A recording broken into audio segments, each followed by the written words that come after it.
A corporação disse que os envolvidos desacataram os agentes e que um deles chegou a agredi-los. Economia, Claro, TIM Brasil e Vivo anunciaram que fizeram uma proposta conjunta para comprar a operação móvel da Oi. Em um comunicado, as três operadoras disseram o seguinte, que a oferta foi submetida aos controladores da Oi após, abre aspas, análise de dados e informações disponibilizadas a respeito do negócio a ser adquirido, fecha aspas. A empresa está em recuperação judicial desde 2017. Agora a expectativa é de que o negócio da celular da Oi venha vale algo ali em torno de 15 bilhões de reais. A gente chama então o diretor do CNN Brasil Business, Fernando Nakagawa. Naka, uma ótima tarde para você. Explica então um pouco mais sobre essa proposta feita pelas operadoras. As três então que já operam aqui no nosso país tentando comprar a brasileira Oi, não é isso? Boa tarde. Isso. Boa tarde, Diego. Boa tarde, Elisa. Aparentemente a gente está encaminhando essa história que estava há muito tempo em suspense aí, ninguém sabia o futuro da Oi. A Oi é uma empresa de telecomunicações brasileira, né? Em gestões passadas tentou se criar uma super empresa de telecomunicações de língua portuguesa e o caminho levou essa empresa por crises aí e ela pediu recuperação judicial diante de problemas financeiros lá em 2017. Desde então, o negócio de telefonia celular, Diego, é o mais atrativo, é o que desperta mais a atenção dos concorrentes e de investidores. A gente tem uma tela aqui, uma arte, para mostrar um pouquinho quem que é essa empresa, né? Qual é o tamanho dessa empresa. Hoje a Oi tem 16% do mercado de telefonia móvel, são quase 37 milhões de telefones móveis que levam o chipzinho, o SIM card da Oi.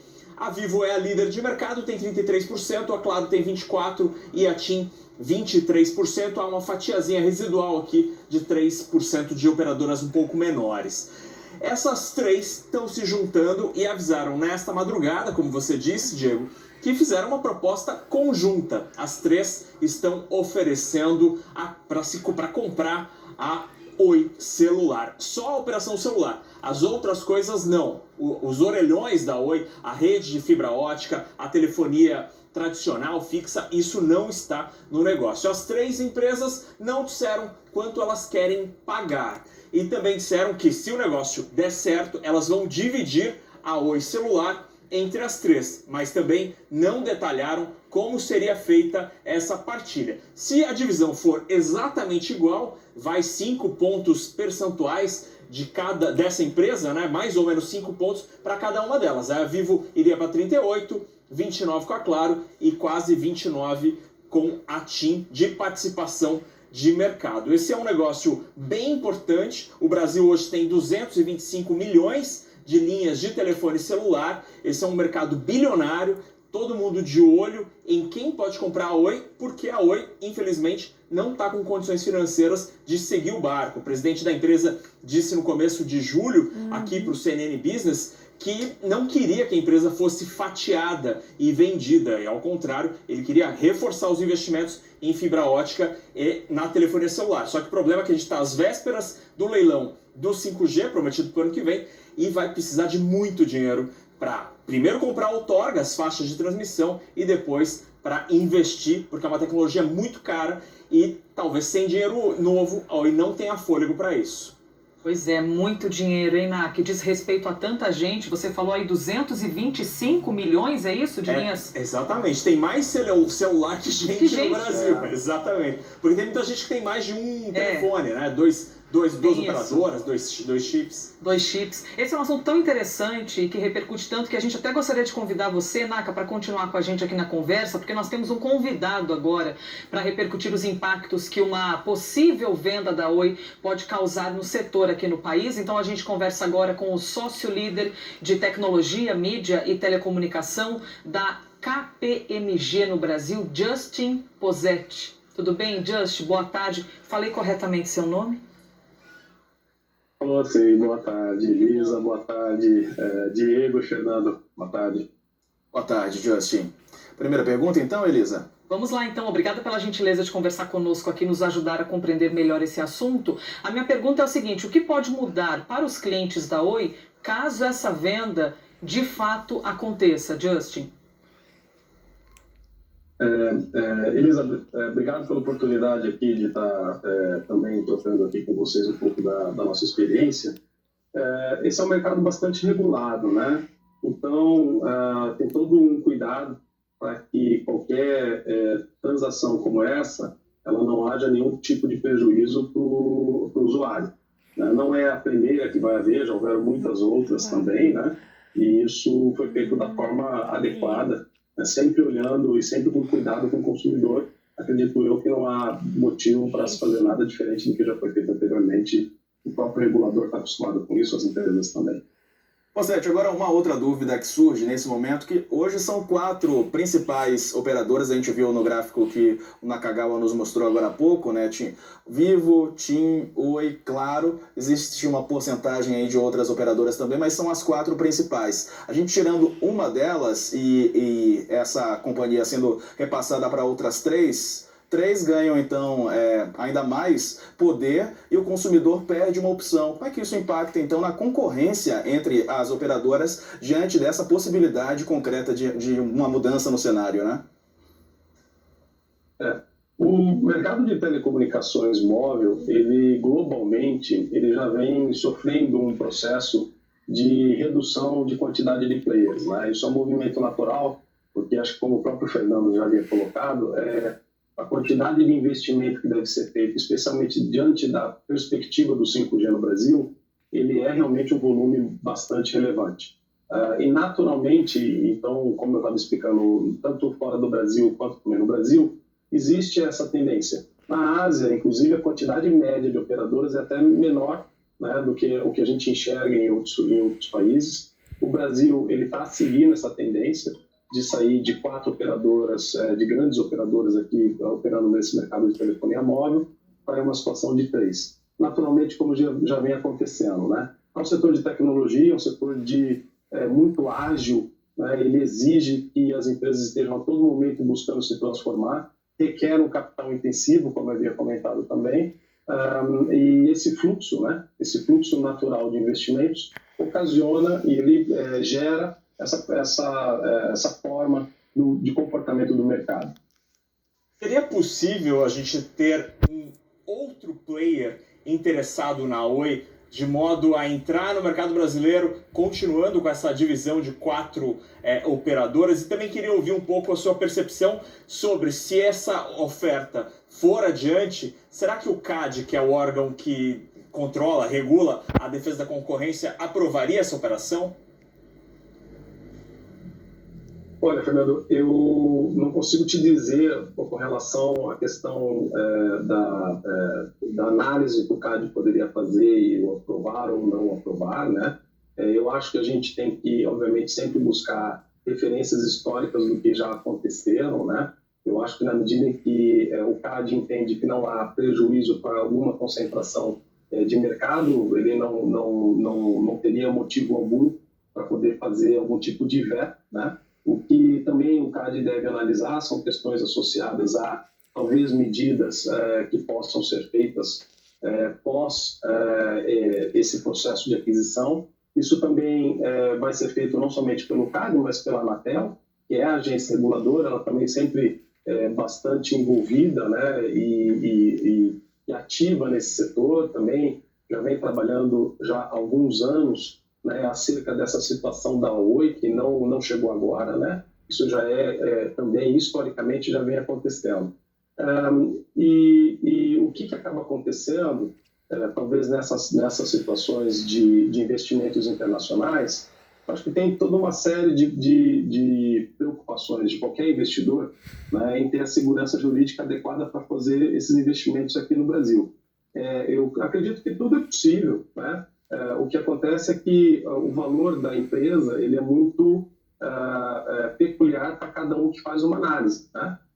Naturalmente, quem já opera no mercado no Brasil tem determinadas vantagens porque conhece o mercado brasileiro sobre a ótica de valor de uma maneira diferente, como são possíveis investidores internacionais. Acho que tudo isso depende muito, obviamente, do contexto econômico que a gente vive também, né? Da necessidade e da importância que cada investidor pode encontrar né, em um ativo, esse o que nós estamos comentando aqui, no caso, o ativo da Oi, não o imóvel, né? Dustin, suponhamos então que uma pessoa, até para a gente trazer esse esclarecimento para os clientes da própria empresa, uma pessoa tem ali um celular dessa marca e agora está ouvindo dizer que ela pode ser vendida, que pode ter alguns problemas. Quais problemas este consumidor pode ter? No quesito, pode perder a linha, vai ter de mudar de empresa, já precisa fazer alguma coisa para se precaver? Você tem alguma informação a respeito disso? Porque as pessoas ouvem esse tipo de notícia e já ficam assim, minha nossa, então o que será que vai acontecer com a minha linha de telefone?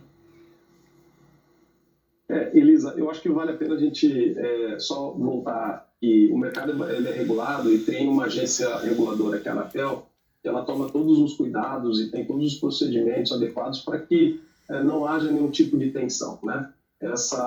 Como eu comentei, já houveram outros processos no Brasil historicamente, e se a gente perguntar, inclusive, para os consumidores que eram daquela operadora, o que aconteceu, né? O pessoal...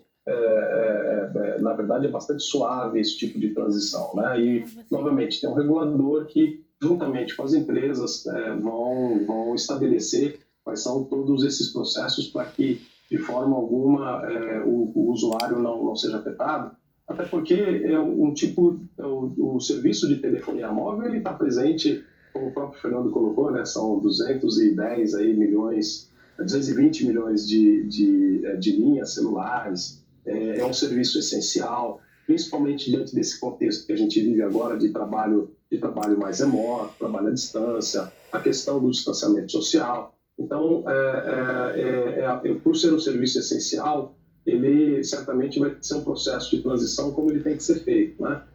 E aí eu só queria remeter também a alguns anos atrás, quando a própria Oi entrou com processo, com pedido de recuperação judicial, e também estabeleceu todas a clareza que precisaria ser feita e a transparência, né, com relação à questão do provimento do serviço, da manutenção da qualidade. Então, todos esses aspectos são indicadores que o mercado, né, ele tem e ele reporta ao regulador, né, e tem toda uma série de compromissos a serem feitos, né, por todo o mercado, e que certamente o regulador está observando, e as empresas também sempre buscando fazer o cumprimento desses indicadores, porque, novamente, como eu coloquei, é um serviço essencial, mais importante ainda nesse momento que a gente tem enfrentado.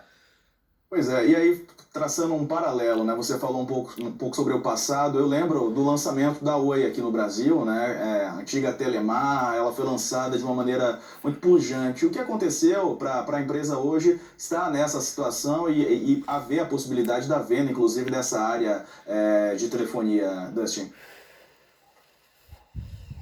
Olha, os mercados de telecomunicações, eles ele tem uma certa complexidade com relação à questão de oferecimento de serviço, porque, como você comentou, a gente vem aí de um histórico de 4 empresas operando, né, um mercado extremamente competitivo, né, o mercado de telecomunicações móveis ele tem essa característica, né, e aí, naturalmente, você tem situações e decisões que as empresas tomam, e cada um segue por um caminho, são decisões relacionadas a investimentos, são decisões estratégicas de quais mercados deveriam atacar, como atacar cada um desses mercados, como fazer ofertas de serviços que sejam mais adequadas para os consumidores. Então, você tem toda uma dinâmica de mercado. Eu diria que a situação da empresa, né, como se a gente olha diante do dinamismo do mercado, acredito que deve ter chegado nessa situação, obviamente, por uma série de questões relacionadas à dinâmica do mercado e às decisões da própria companhia, que aí já foram todas explicadas pela própria companhia, né? Justin, para a gente entender por que as empresas estão interessadas nesse ativo, né, na Oi Celular, onde ela é mais forte? Existe alguma região geográfica onde a Oi Celular é mais competitiva, tem uma presença maior? E aí, emendo uma outra questão. Qual que é a chance hoje de 0 a 10 de, no futuro, daqui a um ano, a Oi Celular continuar existindo diante dessa oferta que de fato foi feita agora? Eu acho que remetendo ao Diego aqui, Fernando, lembrando da época da Telemar, né, e acho que isso é importante para a gente entender o contexto de como as empresas foram estabelecidas, né? A Telemar, na época que houve a privatização, ela se estabeleceu no norte, no centro-oeste ali, né, é muito mais no Norte e Nordeste. Depois houve a aquisição e a junção com a Brasil Telecom, então ela acabou pegando o Centro-Oeste também, né? E uma parte do Sul. Isso, historicamente, traz uma relação muito forte com aonde o negócio da operadora de telefonia móvel ela acaba tendo um pouco mais de fortaleza, né? Então, obviamente, ela tem um posicionamento diante do tamanho do Brasil, né? Ela tem um posicionamento muito mais ali voltado para questões relacionadas ao Norte, né? Alguma coisa de Nordeste. Então, eu diria que talvez hoje em dia, muito menos pela questão da região, até porque se massificou demais a utilização de telecomunicações e da banda larga móvel por conta da telefonia móvel, eu colocaria que hoje não tem tantas fronteiras assim de características. Eu acho que o importante desse processo de transação é que ele, tipicamente, em termos de receita, ele se olha a quantidade de clientes, né? E a Oi, ela, como você colocou também, Fernando, ela tem uma quantidade de clientes na banda larga, na telefonia móvel fixa, pré-pago e pós-pago, que é uma quantidade bastante relevante que as empresas podem trabalhar, né, cada uma da sua forma, né, da melhor maneira possível para poder oferecer os serviços. Então, eu diria que a base de assinantes, independente do estado em si, da unidade federativa onde ela se encontra, ela tem, obviamente, todo um processo de avaliação, de valuation, como a gente diz, né? Existem questões também, obviamente, relacionadas aos ativos que essa empresa possui, né? Existem ativos tangíveis e intangíveis, e tudo isso no processo de entendimento, né, diante do que as empresas que estão fazendo a oferta encontram de valor, né? O espectro é algo bastante relevante, né? Numa telefonia móvel, o espectro é um bem escasso, ele é um bem bastante regulado.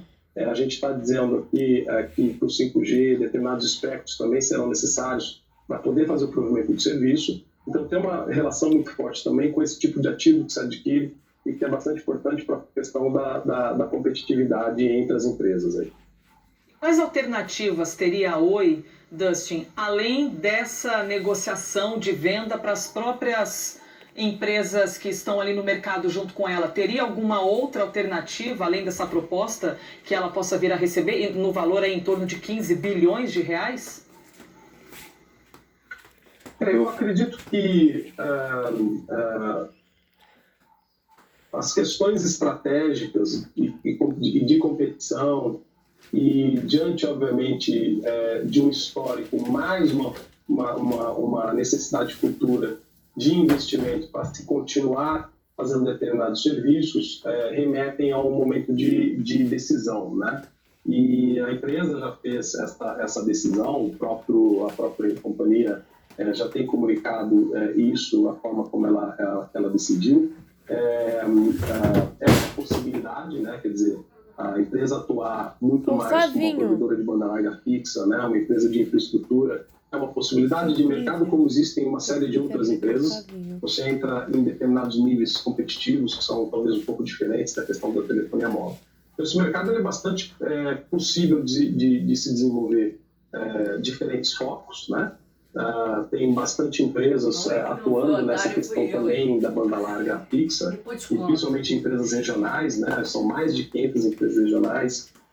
Então, eu diria que o mercado de telecomunicações, né, o mercado de tecnologia, talvez falando um pouco mais, que é para onde as telecomunicações vão caminhar cada vez mais, né? Ele é um mercado bastante... ele te oferece bastante oportunidade de se fazer realmente um bom retorno ao investidor. Projetando aqui para frente, no caso, ainda é uma proposta que foi feita, a gente não sabe a resposta, né, da Oi. No caso de essa proposta ser aceita, o que isso impacta para as outras operadoras que vão fazer a compra da Oi? Digo da Vivo, claro, enfim, essas 3 operadoras que estão fazendo a proposta. A Vivo é já a operadora que tem a maior parte do número de assinantes, digamos assim, de clientes, né? O que isso pode impactar para essas empresas? Serão 3 super empresas no setor aqui no país, né? Sim, serão 3 super empresas e o impacta também um processo, obviamente, de transição, né? Da manutenção dessa base de clientes, da manutenção da qualidade de serviço. Tem todo um aspecto importante de transição, que a gente já discutiu também aqui no começo, né, com algumas dúvidas que vocês colocaram, que isso ele tem que se desenhar um plano, esse plano ele vai levar algum tempo, né, para que ele possa ser executado. O regulador ele vai estabelecer um prazo para que essas coisas aconteçam com determinados indicadores, para poder acompanhar exatamente esse processo de transição. Isso implica, depende da ótica como a gente enxerga, né? Talvez sobre a ótica de investimentos, eu diria que é uma das óticas mais relevantes para desenvolvimento do setor de telecomunicações e principalmente dentro do contexto do 5G, né? Como o próprio Fernando colocou, visto aí para 2021, isso exige uma capacidade de investimento, né, maior das empresas que estão recebendo esses ativos. Então, esses ativos, para eles serem mantidos e essas redes, para elas serem continuarem sendo exploradas, né, economicamente, esses investimentos eles têm que ser feitos. Então, as empresas vão precisar fazer um investimento maior e tem certamente uma questão que é importante no setor de telecomunicações, que é a questão do câmbio, né? O setor de telecomunicações ainda tem uma dependência muito forte, né, com relação a essa variação de câmbio. Existem muitos equipamentos que são importados e isso reduz de alguma maneira, quando a gente fala de transformar, né, os valores de investimentos em ativos específicos, né, que vão gerar esses negócios, as receitas e o caixa das companhias, tem uma relação bastante importante também. Então, são 3 empresas que recebem usuários, recebem ativos e, obviamente, também recebem a obrigação, o compromisso de continuar se desenvolvendo cada vez mais, né? E aí terem que fazer esses investimentos maiores ou investimentos que sejam necessários e compromissados com o regulador nesse processo todo. Olha, a gente agradece a sua gentileza de ter estado aqui conosco na CNN no sábado à tarde, nos ajudando a compreender melhor este assunto. Dustin Posetti, que é sócio-líder de tecnologia, mídia e telecomunicações da KPMG no Brasil. Obrigada pela gentileza. Boa tarde. Obrigado a vocês. Boa tarde. Valeu, Dustin. Bom,